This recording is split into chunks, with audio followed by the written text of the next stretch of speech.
வணக்கம். பல நாள் திருடன் ஒரு நாள் அகப்படுவான் என்ற பழமொழிக்கேற்ப உதயநிதி ஸ்டாலின், மு.க. ஸ்டாலின், அமைச்சர்கள் அனைவரும் கூண்டோடு கைதாக போகிறார்கள்.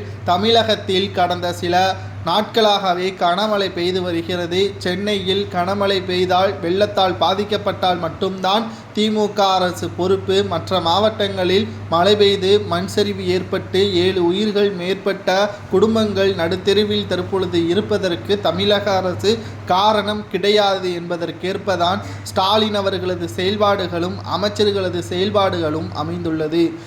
விழுப்புரத்தில் அமைச்சர் கே.என். நேரு அவர்கள் பாதிக்கப்பட்ட குடும்பத்தினருக்கு உணவுப் பொட்டலங்களை வழங்கியுள்ளார். அந்த உணவுப் பொட்டலங்கள் கெட்டுப்போனதன் காரணமாக மக்கள் அதிக அளவு கோபமடைந்து சேற்றை வாரி அமைச்சர் கே.என். நேரு மீது வீசியுள்ளார்கள். மேலும் வண்டிகள் செல்ல முடியாத அளவிற்கு போக்குவரத்து நெரிசலையும் ஏற்படுத்தியுள்ளார்கள்.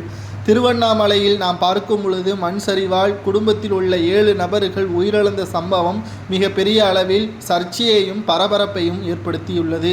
ஏனென்றால் மலைக்கு அடிவாரத்தில் இருந்ததன் காரணமாகவே இந்த மலைச்சரிவு ஏற்பட்டிருப்பதாகவும் இது ஏற்கனவே மாவட்ட ஆட்சியாளருக்கு தெரிவிக்கப்பட்டிருப்பதாகவும் ஆனால் அரசு அதற்கான நடவடிக்கைகளை மேற்கொள்ளாமலும் இருந்ததன் காரணமாகத்தான் இந்த உயிரிழப்பு என்று வைரலாக பதிவு ஒன்று செய்யப்பட்டுள்ளது. இதனால் ஒட்டுமொத்த திமுகவும் சுயநலமாக ஓட்டுக்களிடம் பெற வேண்டும், அதே சமயத்தில் மத்திய அரசிடம் இருந்து நிதி வாங்க வேண்டும். அதாவது 2000 கோடி நாடாளுமன்றத்தில் கனிமொழி, ஆர். ராசா மற்றும் டி.ஆர். பாலு இவர்கள் தமிழகத்தின் பேரிழப்பாக ஏற்பட்டு தமிழகத்திற்கு 2000 கோடி நிதி ஒதுக்க வேண்டும் என்று இவர்கள் விவாதங்களை நடத்தி வருகிறார்கள். ஆனால் மத்திய அரசோ ஒட்டுமொத்தமாக திருவண்ணாமலையில் மற்றும் பல்வேறு மாவட்டங்களில் பெய்த மழை கனமழை அல்ல, அது சாதாரண மழைதான் என்றும் புயலின் காரணத்தின் தாக்கத்தினால்தான் அதிக அளவு மழை பெய்திருக்கிறது, ஆகையால் 150 கோடி மட்டும்தான் தர முடியும் என்றும் தெரிவித்திருக்கிறார்கள்.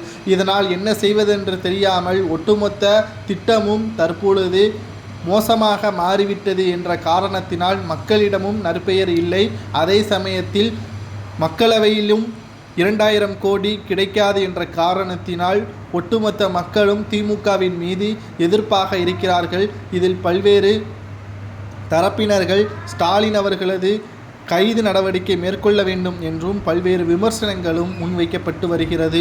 திராவிட முன்னேற்ற கழகத்தை பொறுத்தளவிற்கு திமுகவின் ஆட்சி சரியில்லை. அதனால் ஒட்டுமொத்த திராவிட முன்னேற்ற கழகத்திற்கு மிகப்பெரிய ஒரு இடியாக அமையும் என்றும் கூறப்படுகிறது. இதை பற்றி உங்களது கருத்துக்களை கமெண்டில் வாயிலாக